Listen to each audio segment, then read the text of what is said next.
इसी बीच जो है एमआईएम के 4 विधायक जो है पार्टी छोड़ के तेजस्वी यादव के साथ चलेंगे। ये लोग तो खैर बिकाऊ आइटम है ही, लेकिन मुस्लिम समाज को इन लोगों को मजा चखाना चाहिए और अपने समाज से बहिष्कार करना चाहिए। अरे भैया, ईमान किसी का नहीं होता। आज के जमाने भारत में वही ईमानदार है जिसको मौका नहीं लगा, जिसको मौका लगा उसने चौका मारा। जो कयादत करके दरिया बिछवाते थे, अभी जो 4 विधायक हैं ये वहाँ दरिया बिछाएंगे जाकर तेजस्वी के साथ।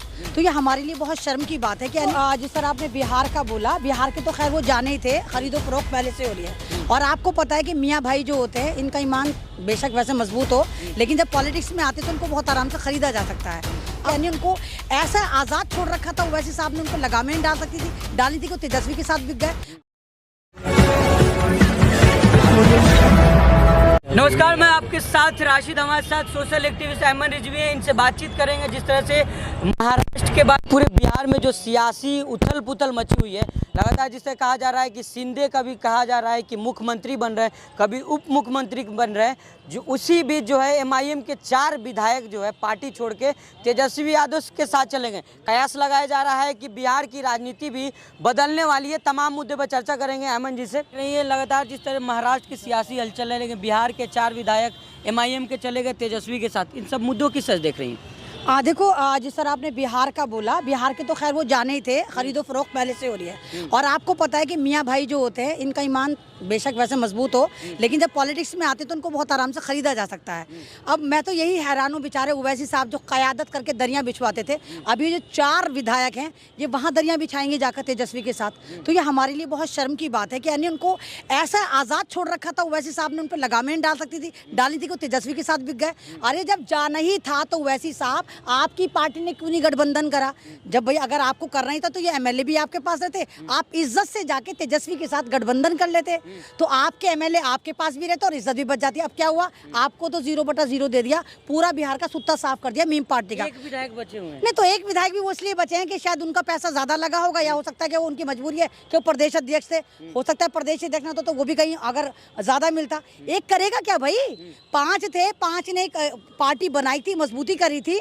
तो यहाँ पर कहीं ना कहीं ओवैसी साहब की जो एक मैं कहूँ कि स्ट्रैटेजी थी वो शायद नाकाम होती नजर आई। अगर ऐन वक्त पर जब ये जीत कर आए थे उसी वक्त कूद के तेजस्वी के साथ चले जाते तो आज ये नौबत ना आती, शायद मीम पार्टी रुसवा होने से बच जाती। मैम, जिस तरह से 2 सीट होने के बाद महाराष्ट्र में कहा जा रहा है अगर फ्लोर टेस्ट में 16 विधायक अगर शिवसेना के जो अगर भाजपा के साथ जाते तो किंग मेकर बनेंगे, तो किंग बताया जा रहा था, लेकिन एकदम फ्लॉप हो गया सब। ये तो होना ही था। ये तो आप ही देखिए कि एक ऑटो ड्राइवर अपने आप को इतना बड़ा समझने लगे। शिवसेना की खास बात रही कि शिवसेना ने जमीन पे जुड़े लोगों को ऊपर उठाया।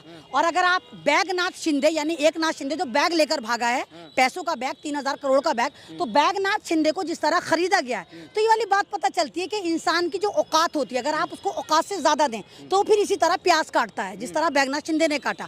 और जिस तरह उसने शिवसेना को खत्म करने की सोची, अब वो सोचा शिवसेना पे हमला करूंगा, शिवसेना को अपनी बना लूंगा।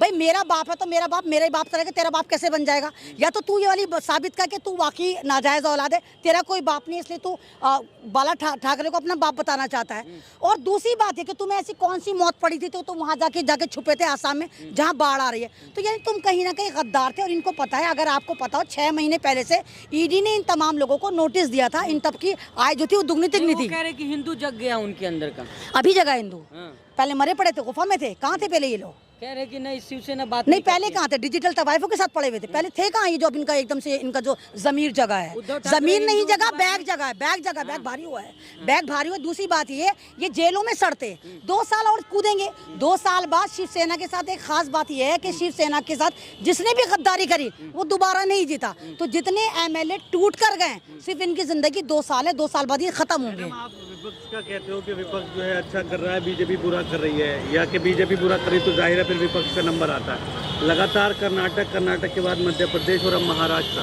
सारी जगह तो सरकार गंवा रहा है। मैडम अगर सरकार नहीं, आप तो नहीं, आप ये बात देखो ना, वो सरकार अपने बलबूते पे थोड़ी ले रहे हैं।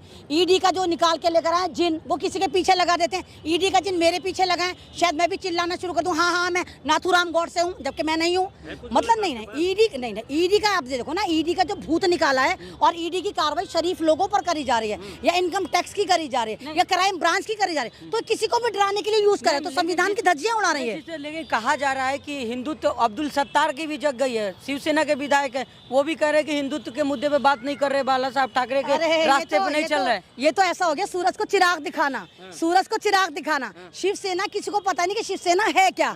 आज जो राम मंदिर बना है वो किसकी देन है? वो शिवसेना की देन है। बीजेपी तो तब थी भी नहीं इतनी, ये तो जरा सी छोटी मोटी पार्टी थी। शिवसेना ही अपने कार्यकर्ता को भर भर के लेकर गई थी, जिन्होंने बाबरी मस्जिद शहीद करी थी। ओरिजिनल अगर हिंदुत्व है, ओरिजिनल अगर भगवा है तो वो शिव सैनिक हैं, वो ओरिजिनल हिंदू हैं। लेकिन वो ये वाले हिंदू नहीं है, पकड़ के मुल्ला को पकड़ा, मॉब लिंचिंग कर दी, जय श्री राम का नारा लगाया। वो ये वाले हिंदू नहीं है, वो ओरिजिनल हिंदू हैं। और शिवसेना का रिकॉर्ड ये भी रहा है कि शिव सैनिकों ने बाकायदा मस्जिदों तक के लिए चंदा दिया है, ऐसा सूत्र बताते हैं। शिवसेना ने किसी दलित को नहीं मारा मॉब लिंचिंग करके, शिव सैनिकों ने जबरदस्ती जय श्री राम के नारे नहीं लगवाए। शिवसेना ग्राउंड पर काम करती है। शिवसेना एक संगठन का नाम है, पार्टी का नाम नहीं है। बेशक उद्धव ठाकरे एक कामयाब सीएम साबित ना हुए, लेकिन उद्धव ठाकरे से शिवसेना छीनना मुमकिन नहीं, नामुमकिन है। अब्दुल सत्तार का हिंदुत्व पे क्या कहेंगे? जग गया। अरे भैया, ईमान किसी का नहीं होता। आज के जमाने भारत में वही ईमानदार है जिसको मौका नहीं लगा, जिसको मौका लगा उसने चौका मारा। तो अब्दुल सत्तार भी ईडी के रडार पे था, तो अब्दुल सत्तार ने भी अपना ईमान बेच दिया और कहा कि मेरा हिंदू जग गया।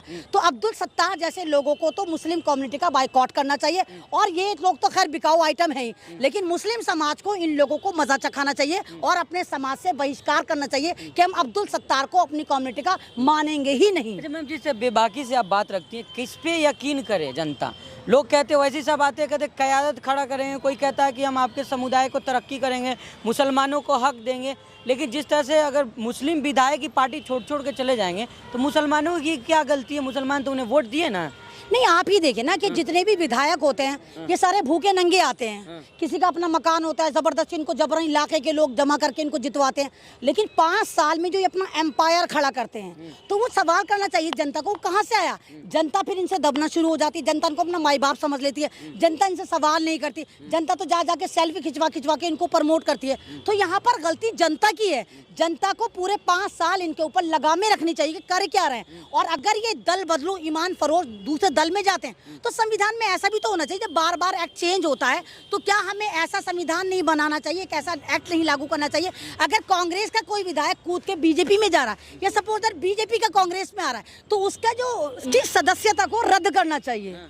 तो ऐसा सावधान होना चाहिए, ऐसा एक्ट बनना चाहिए। जब मैम कांग्रेस की बात करिए, लेकिन जिस अशोक गहलोत का बयान है वो कह रहे हैं कि प्रधानमंत्री को, गृह मंत्री को इस मुद्दे बातचीत करना चाहिए जिससे उदयपुर में जो निर्मम हत्या की गई है उसको लेकर। तो कांग्रेस भी यहाँ घेरी जा रही है, कांग्रेस को लोग घेर रहे हैं। नहीं तो प्रधानमंत्री क्यों बात करेंगे? क्यों बात कर? प्रधानमंत्री ने आज से पहले भारत के किसी मुद्दे पर बात करी है?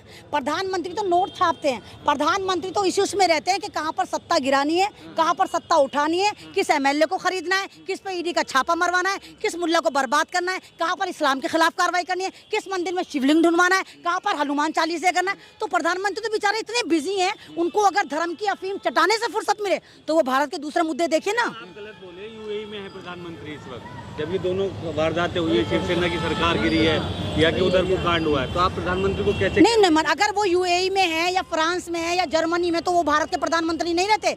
भारत के प्रधानमंत्री ने जनाब आपके सामने ही कहा था कि हम ड्रोन से तमाम चीजों पर नजर रखते हैं, हम चाहे वहाँ पर ना हो पर हमें पता होता है कि वहाँ पर क्या हो रहा है।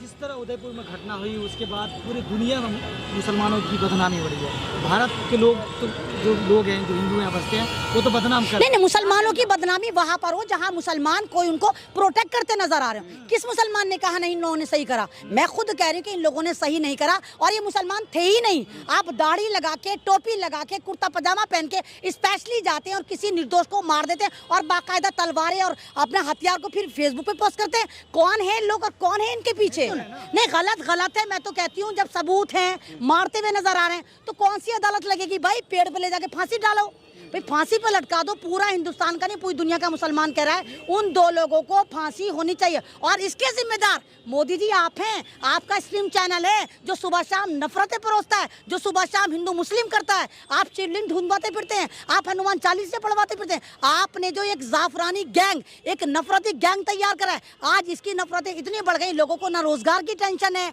ना अपनी टेंशन है, ना अपनी बहनों की टेंशन है। बस काय की बस हिंदू हिंदू, मुस्लिम मुस्लिम, गाय गाय, गोबर गोबर। ऊपर, तो ये कहीं ना कहीं स्ट्रीम चैनल जिम्मेदार है। तो ये थी हमारे साथ एमएन रिजवी, जो तमाम मुद्दे बातचीत करते, जिस तरह से मैम का कहना है कि जो देश में जो हिंदू मुस्लिम का जो मुद्दा है उसको छोड़ के रोजी रोजगार के मुद्दे बातचीत कर रहे थे। और जिस तरह से उदयपुर की जो घटना काफ़ी निंदनीय है, मैडम भी इसका घोर निंदा कर रही है। बाकी देखना होगा कि उन दोषियों को कब तक उनके ऊपर कार्रवाई की जाती है। बाकी और भी खबरों के लिए हमारे साथ बने रहिएगा। धन्यवाद।